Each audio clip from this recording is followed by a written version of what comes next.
الحمد لله والصلاة والسلام على رسول الله وعلى من اهتدى بهداه. اما بعد، السلام علیکم و رحمت الله و برکاته. برادران اهل اسلام، روز شریف جمعه را از برای یکایک شما و در شخصیت شما از برای جمیع مسلمانان، از برای اهل بیتتان تبریک و تهنیت میگویم و از درگاه خداوند متعال مسئلت آن را دارم که پروردگار تا زمان زنده هستیم ما را مسلمان نگه دارد، در آخرین لحظه حیات کلمه شهادت بر زبان هامون جاری گرداند و فردا روز قیامت همراه مؤمنان، همراه مسلمانان محشور من سازد. زیرا بزرگترین نعمت، بزرگترین دولت ایمان است. چون که ایمان برده باشی زنده ای، چون که با ایمان روی پاینده ای. هفته گذشته در موضوع اصحاب پیامبر صلی الله علیه و سلم با شما یک صحبت مختصری داشتیم و برای شما وعده دادیم که انشاءالله صحبت از جایی که قطع کرده بودیم 2 سال قبل از این در مناقب حضرت عمر و شهید گشتن آن حضرت رضی الله عنه از آنجا شروع میکنیم. یاد داشته باشید ما گفتیم که حضرت عمر در مدت 10 سالی که خلافت راند دو دولت ابرقدرت دور را به خاک یکسان نمود.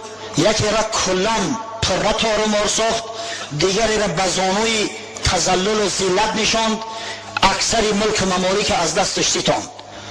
او دولتی را که پره تارمار شده بود دولت فارس بود، دولت ایران، که من بعد دیگر نامش از تاریخ بشر نابود شد.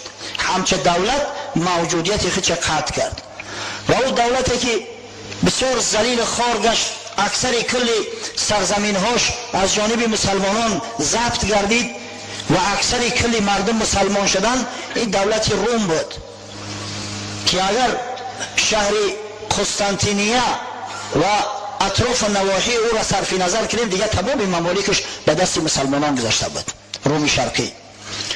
از این خاطر دشمنای حضرت عمر به نهایت زیاد بودن. عاقبت الامر جوان مردانه که به مقابل این شیرمرد مبارزه بردن نمیتونستند، با حیله و مکر نیرنگ ها توسط یک سوءقصد حضرت عمر به شهادت رساندند.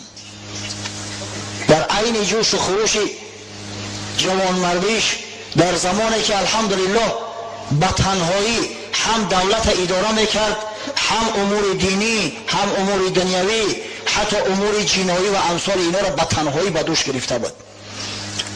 وقتی که حضرت زخم خورد به نزدش آمدن صحابگان پیغمبر صلی الله علیه و سلم. حضرت مولانا را پیش بیاره، کسر پیش بیاره.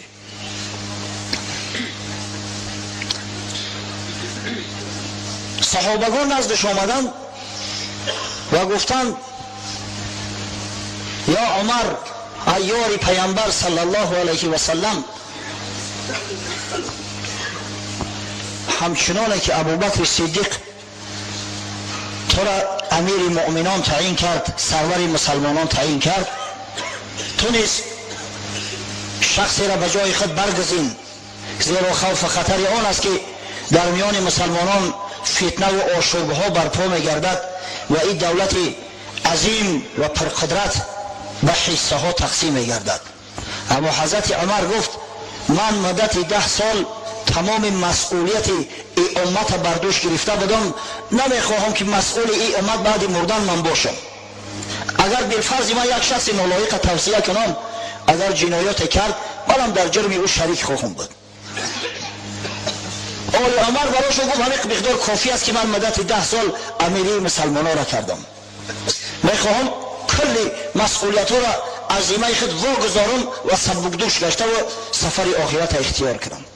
باز آمدن چند ایستادن، باز به طاقت گشتن نزدش آمدن گفتن یا امیر المؤمنین تو میدانی که چی مقدار فتنه‌گرا زیاد هستند، دشمنان آشکار و نهانی مسلمانان به نهایت زیاد هستند. اگر کسی را تعیین نکنی میترسیم، خوف میبریم که مبادا برای وظیفه و منصب در میان اصحاب گرامی پیامبر یگان فتنه دشمنان برپا کنند. حضرت عمر هم احساس کرد که تا کدام درجه مسئله نازک است. از این خاطر نام 6 نفر گرفت. که گفت بعضی ها شاید نسبت بعضی هاش فضیلت دارد، اما همه 6 نفر عظیمترین رجال سیاسی و دینی مسلمانان امروز هستند. بگذار همه 6 نفر از میان خود یکی را خلیفه انتخاب کنند.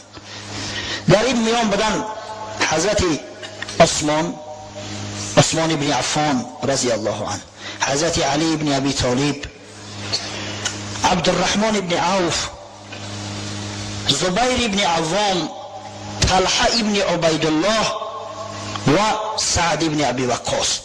حضرت نام همین 6 نفر را گرفت. بگذار گفتم همین 6 نفر مصلحت کنند، به یک قرار بیایند و یکی را از این جوان مردای سیته خلیفه مسلمانان تعیین کنند. من مشکلی میکشم گفت که نام یک نفر را بیان کنم. حضرت عمر از دیدگاه خودش نظر میانداخت، همون مسئولیتایی را که به دوش گرفته بود از همون جنبه که نظر انداخت. واقعا مثل عمر دیگه کسی وجود نداشت در خلافت. به فضل عمر، به جسارت، به غیرت عمر دیگه کسی موجود نبود. گفت اگر ابو عبیده زنده میشد ابو عبیده جراح تعیین میکردم. اما این 6 نفر هر کدامش فضایل بزرگی دارند، هر کدامش لایق خلافت مسلمانان هستند. بگذار یک نفر بهترینش انتخاب شود و امر کرد تا اینکه این 6 نفر را جمع بیارید، مصاحبه کنند، سر یک قرار بیایند در مدت 3 روز باید یک خلیفه برای مسلمانان تعیین کنند. و حضرت جان به جان آفرین سپرد، تمام مسئولیت ها را از ایمش ساقط کرده و راه و طریق به سوی رفیق اعلا را جسته و به دوستان خویش به حضرت رسول الله صلی الله علیه و سلم و ابوبکر صدیق در پیوست. آخرین خواهشی که داشت فرزندش عبدالله را به نزد ام المؤمنین بیبی عایشه فرستاد و التماس کرد. گفت یا عایشه، من میدانم که خانه توست، منزل تو است، مالکیت شخصی است، اما اگر علاج امکان باشد اجازه ده تا مرا در پهلوی رفیقان گران. بیبی عایشه گفت راستی که من همین موضوع رو برای خودم گذاشته بودم که وقتی مردم در همینجا خاک شوم، اما عمر دوست محمد صلی الله علیه و سلم بود. همیشه وقتی که پیامبر صلی الله علیه و سلم قصه را بیان میکرد میگفت ذهبت انا و ابوبکر و عمر، جئت انا و ابوبکر و عمر، دخلت انا و ابوبکر و عمر. رفتیم میگم من و ابوبکر و عمر، آمدیم من و ابوبکر و عمر، داخل شدیم من و ابوبکر و عمر، خارج گشتیم من و ابوبکر و عمر. عمر مثل وزیر رسول الله صلی الله علیه و سلم بود، از همین خاطر اجازتش داد. وقتی اومدن نزد حضرت عمر این شادیانه را دادن، حمد خدا را به جا آورد و به یک آسانی و سهولت جان داد، شهید شد و در بری دوستاش و در بری رفیقاش گور کرده شد. امروز خارجی ما وقتی که میروند و روضه شریفه را زیارت میکنند، همچنین حضرت ابوبکر صدیق و حضرت عمر دو یار پیامبر صلی الله علیه و سلم که از فایده پاش گرانده شدگان اونا را هم زیارت میکنند، عرض سپاس و سلام میکنند. بعدا برای خلافت بعض نزاع ها شد. واقعا در کتاب های تاریخ سفسطه های زیاد هم آمده است، خاصتا تاریخ طبری که بسیار مفصلش گرفته است، محمد ابن جریر طبری. از این خاطر وقت شخصی که از حقیقت با خبر نیست چنین تاریخ ها را میخواند به شک و شبهه میافتد. از برای آنکه کسی به شک و شبهه نافتد، از همه سند دقیق ترین براتون میارم از صحیح بخاری که امام بخاری در صحیح خود که صحیح ترین کتاب بعد قرآن عظیم الشان می باشد روایت کرده است. شین و انتخاب خلیفه شد تا اینکه در قلب هیچ کس شک و شبهه نمونه، تا اینکه به همین تمام شک و شبهه ها را رفع کنیم. دقیق ترین سند انشاءالله به عرض تو میرسونم. امام بخاری روایت میکند از عمرو ابن میمون، یکی از بزرگای تابعی، یکی از صحابه های پیغمبر، صحابی است، میگوید لما فرغ من دفن عمر بن الخطاب رضی الله عنه اجتمع هؤلاء رهط، یعنی عثمان و علی و عبدالرحمن بن عوف و سعد بن ابی وقاص و الزبیر بن العوام و طلحه بن عبیدالله. وقتی میگوید مسلمانان از دفن حضرت عمر فارغ شدند، حضرت مردن در خاک ماندند، همه 6 نفر اجتماع کردن، جمع اومدن در خانه. این نامه را من تکرار کرده بودم، باز یک بار دیگه در ضمن همین حدیثم برای تو گفتم. فقال عبدالرحمن اجعلوا امرکم الی ثلاثه منکم.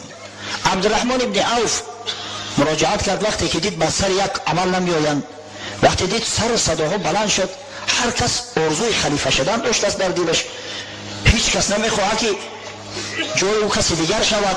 حتی از سر صداها ابو طلحه انصاری و رفقاش که حضرت عمر گماشته بود که اینا را پاسبانی کنه تا کسی به مجلس و خلل نرسن، داخل خونه شدن که چی گپ است. حتی ابو طلحه گفت ما گمان میکردیم که شما از ترس خدا یگان تا این وظیفه و مسئولیت به عهده نمیگیرید. این چی گپ است که در سر صدا تو بلند شده است؟ یک نفر انتخاب کنید، خلیفه باید یک نفر باشد. از این خاطر حضرت عبدالرحمن ابن عوف مراجعت کرد، گفت گوش کده این 6 نفر زیادیم، بیاید 3 نفر اول انتخاب کنیم که از بری حقش میگذره و حقش در یگان برادر دیگرش میده. حضرت زبیر ابن عوام خست گفت قد جعلت امری الی علی، گفت من حق خدمت به علی بخشیدم، من دعوا ندارم، آواز ما در علی دادم. حضرت طلحه ابن عبیدالله قائم شد گفت قد جعلت امری الی عثمان، من حق ما به عثمان دادم. در همیشه اندک اختلاف است، زیرا در حدیث صحیح اومده است که وقتی حضرت عمر زخم خورد و وصیت به شورا کرد که 6 نفر انتخاب شوند، نام طلحه را برد در صورتی که حضرت طلحه ابن عبیدالله در سفر بود، در مدینه منوره نبود. اما در اینجا در متن حدیث اومده است که طلحه میگه که من حق خدمت به عثمان بخشیدم. از این خاطر شارح‌های بخاری، ابن حجر عسقلانی، علامه بدرالدین عینی در شرح‌های بزرگترین بخاری آوردند که از سیاق کلام برمیآید که حضرت طلحه واقعا در وقت وصیت حضرت عمر به شورا شرکت نداشت، وقتی که حضرت عمر زخم خورده بود، اما وقتی شورا به اومد رسید، خاصتا امروز سیمش بود حضرت طلحه. و قال سعد بن ابی وقاص قد جعلت امری الی عبدالرحمن. سعد بن ابی وقاص گفت من حق خدمت در عبدالرحمن ابن عوف دادم. 3 نفر ماندن، 3 نفر ای حقشو گذاشتن. باز عبدالرحمن ابن عوف که واقعا بسیار زیرک بود، دانشمند بود، ثروتمندترین اصحاب پیامبر بود. ما و شما خوب میدونیم که آدم اگر زیرک با عقل نباشه صاحب مال و ثروت نمیشه. درست است؟ آدم بی عقل صاحب مال و ثروت شده میتونه؟ حالا میگیم که فلانی نام خودش نوشته نمیتونه، اینقدر مال و ثروت یافته است. مال و ثروت یافتن به نام نویسی و به علم دانش کار ندارد، به عقل کار دارد. عقل از دانش از علم فرق میکنه. وقتی که همین کوفیشنت عقلش بالا شد ثروتمند میشه. عادتا همین تاجرها ثروتمندا کسایی هستند که عقلشون بالاتره، زیادتره.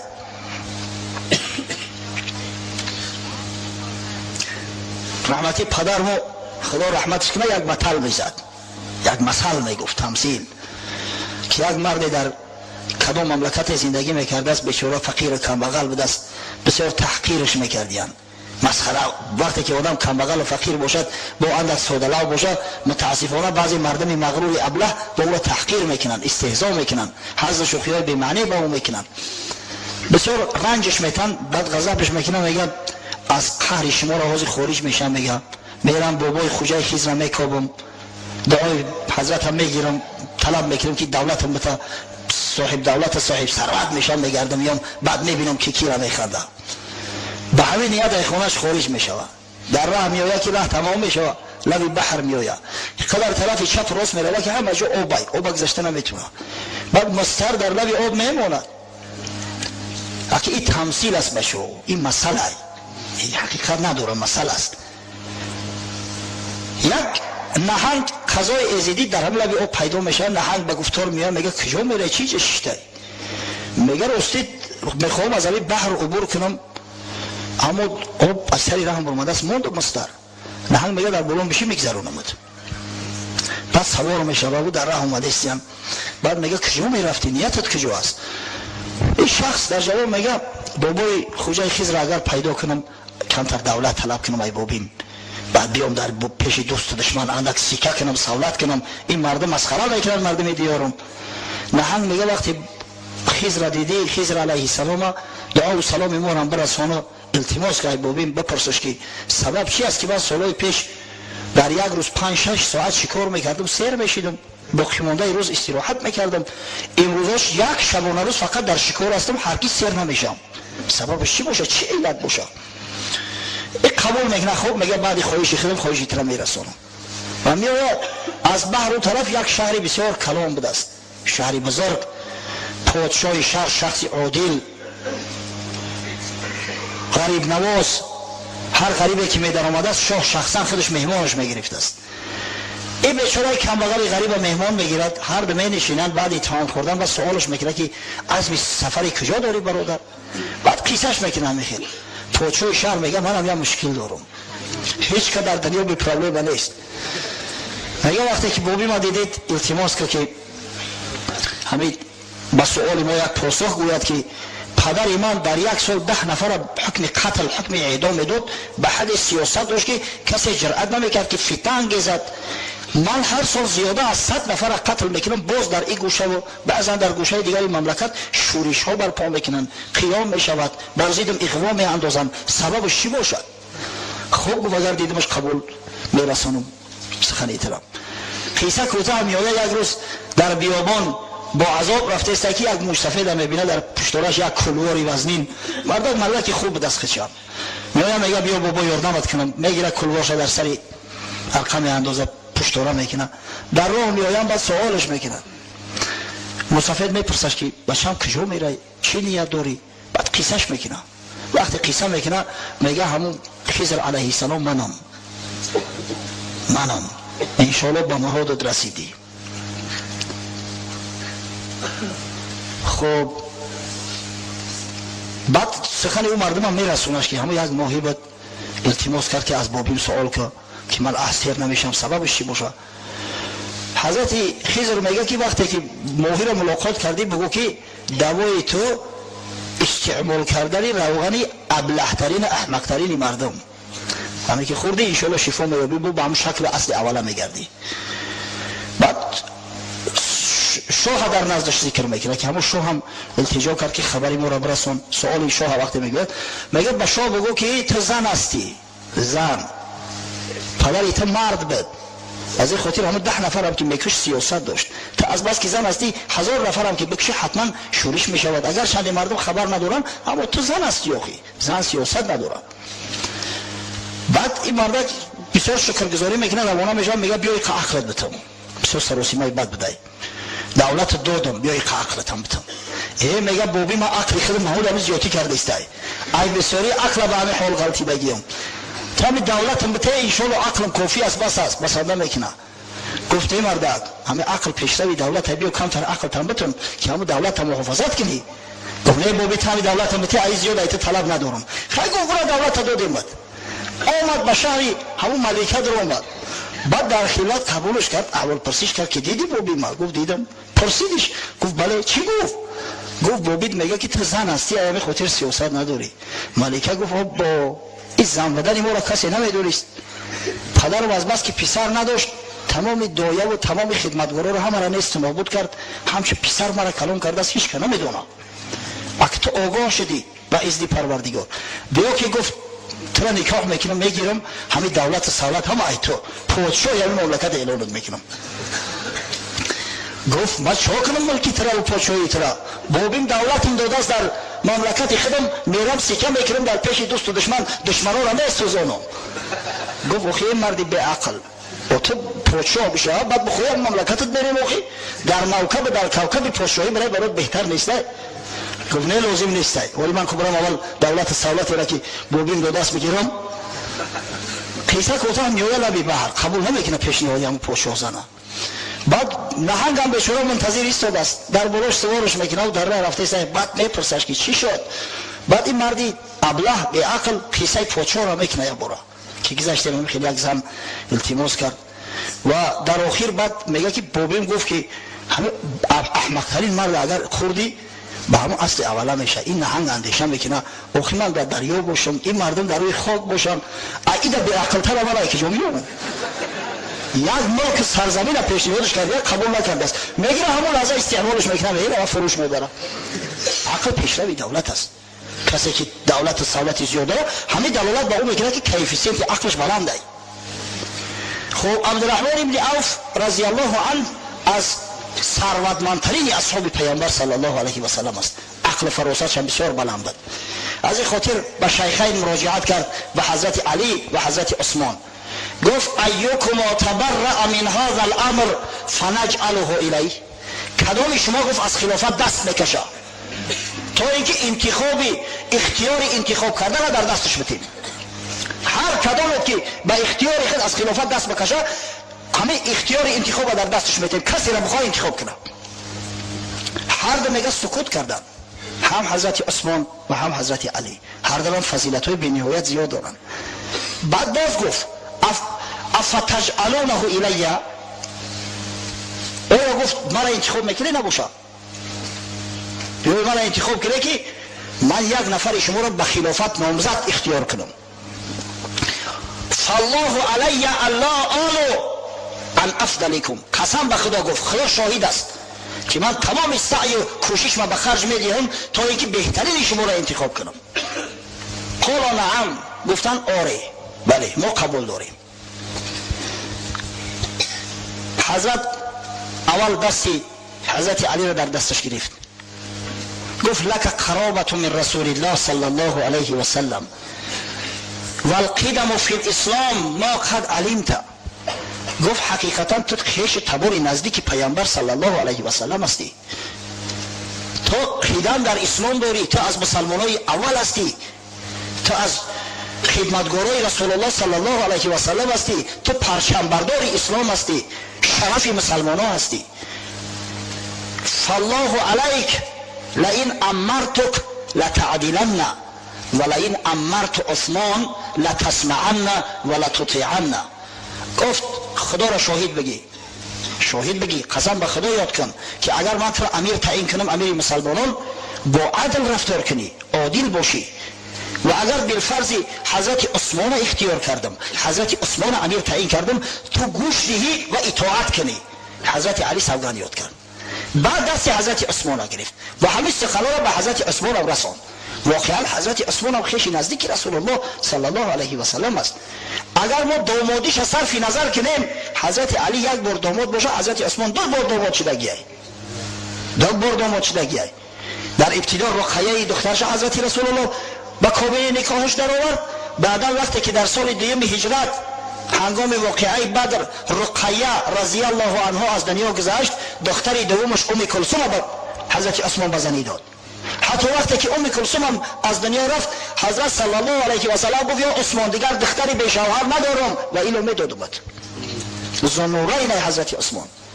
از طرف دیگر عثمان هم از طرف پدری و هم از طرف مادری با رسول الله صلی الله علیه و سلم خویش است. عثمان ابن عفان ابن ابی العاص ابن امیه ابن عبد شمس ابن عبد مناف، در عبد مناف یک میشوند. حضرت رسول الله محمد ابن عبدالله ابن عبدالمطلب ابن هاشم ابن عبد مناف. ببینید در چهارم پیوند علاقه یجوه می شوند، در چهارم پیوند. از جانب مادریش هم، مادری حضرت عثمان هم در چهارم زانوی چهارم بگیم پیوند چهارم علاقه با رسول الله خیش می شوند. از طرف دیگر مامه حضرت عثمان، مامه مادرش ام حکیم عمه رسول الله صلی الله علیه و سلم. ام حکیم یعنی مامه حضرت عثمان و عبدالله پدر رسول الله صلی الله علیه و سلم برادر و خواهر شقیقه هم از یک پدر یک مادر هم. ببینید چه خبر قرابت نزدیکی داره. از این خاطر حضرت عثمان هم گفت که تو قرابت داری به پیامبر، تو قدم در اسلام داری، از مسلمانای دوره اول هستی. حضرت عثمان از همون مسلمانای زمره اول از پنجم یا ششم شخصی است که اسلام آورده است، ولی ان شاء الله در ضمن ترجمه حالش بعد را بیان میکنیم. از این خاطر گفت تو قسم یاد کن که اگر من تو را امیر تعیین کردم به عدل رفتار میکنی، و اگر بالفرض حضرت علی را امیر تعیین کردم و با او بیعت کردم اطاعت میکنی. حضرت عثمان هم این قسم را به زبان راند. فلما اخذ الميثاق، حضرت عبدالرحمن میثاق وقت گرفت، قال ارفع یدک یا عثمان، گوه عثمان دست بردار، فبایعه، و با حضرت عثمان بیعت کرد. حضرت عبدالرحمن ابن عوف گفتم که بسیار زیرک بود، کردان بود. در همون روزها تمام سرورای قبایل عرب همه آمده بودن، همه سردارای قبیله ها، سرلشکرها کی خلیفه مسلمانان می شود گویان آمده و در مدینه می زیستند. با اکثر مردم صحبت کرد، احوال پرسی کرد که شما کی را اختیار دارید، کی را می خواهید که خلیفه تعیین شود. دید که در بینشون قریب که برابری است، او قدر اختلافی نیست، او قدر ضدیتی نیست. بعضی کتابان متاسفانه خطا گفتند. حتی دیدیم در البدایه و النهایه ابن کثیر، علامه بزرگ ابن کثیر میگه که گویا که غیر از عمار ابن یاسر و مقداد ابن اسود کسی طرفدار حضرت علی نبود. اما این دروغ محض است، زیرا که وقتی مأخذها را میبینیم حتی میبینیم که اکثر طرفدار حضرت علی بودن. اما وقتی که بیعت شد با شرط و قید، حضرت علی دیگه شخصی بود که با عثمان بیعت کرد. بعد عبدالرحمن ابن عوف عثمان رضی الله عنه حضرت علی بیعت کرده است. فراموش نکنید برادر عزیز، دیگه شخصی که با عثمان بیعت کرده است.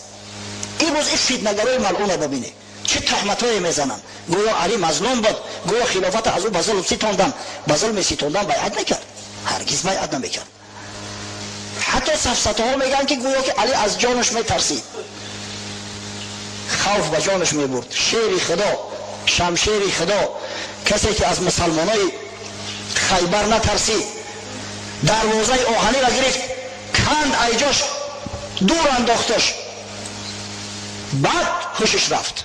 از شدت وزنینی او دروازه و از شدت همون قوتی که استفاده برده بود. شخصی که از هیچ کس غیر خدا ذره سری ترس نداشت، گویا که ترسیده باشه از جانش بیعت کرده باشه. این سفسطه ها را یستمونه برادر عزیز. چند گوی مرتضی مظلوم بود، از سیاست راندن محروم بود. چون علی شیر حق است تاج سر، ظلم نتوان کرد با شیر. ای پسر، ای بنامه داری که بگوی مصطفی حضرت مرتضی علی مرتضی مظلوم بود، محروم بود. علی شیر خدا است، پیغمبر شیر خداش گفته است با شیر ظلم کرده می شود. کی با شیر ظلم میکنه؟ روبه ها میتونه که با شیر ظلم کنن. ای پسر تو به نشانی از علی، عین یا و نام دانی از علی. مرتضی را میمکن با خود قیاس، زان که در حق غرق بود آن حق شناس. مفسرها شارحها سببی با عثمان بیعت کردن حضرت عبدالرحمن ابن عوف در چی میدونن؟ در آن که وقتی که پیش حضرت علی اومد گفت یا علی، طبق فرموده خدا و پیغمبر خدا و طبق عمل دو صحابی بزرگ ابوبکر صدیق و عمر فاروق امیری مسلمانان را به عهده میگیری؟ حضرت دیده شد، بسیار امر مخوف است. و مردم از قیامت میترسن، از حساب و کتاب پیش پروردگار میترسن. گفت واقعا امر مشکل هستیم، اما موافق علم و دانش خودم سعی کوشش میکنم. اما وقتی که با عثمان مراجعت کرد، گفت یا عثمان، طبق قرآن احادیث پیامبر و طبق خلافتی که دو خلیفه راشد کردن امیری مسلمانان را به دوش میگیری، پذیرفتی؟ گفت پذیرفتم به یگان شک تردید. وقتی که به شک تردید گفت، حضرت عبدالرحمن ابن عوف با عثمان بیعت کرده است. از همین خاطر حضرت علی هم گیلمن نبود. بعد عبدالرحمن ابن عوف حضرت علی با عثمان بیعت کرد و حضرت عثمان ابن عفان خلیفه سوم مسلمانان اعلان گشت.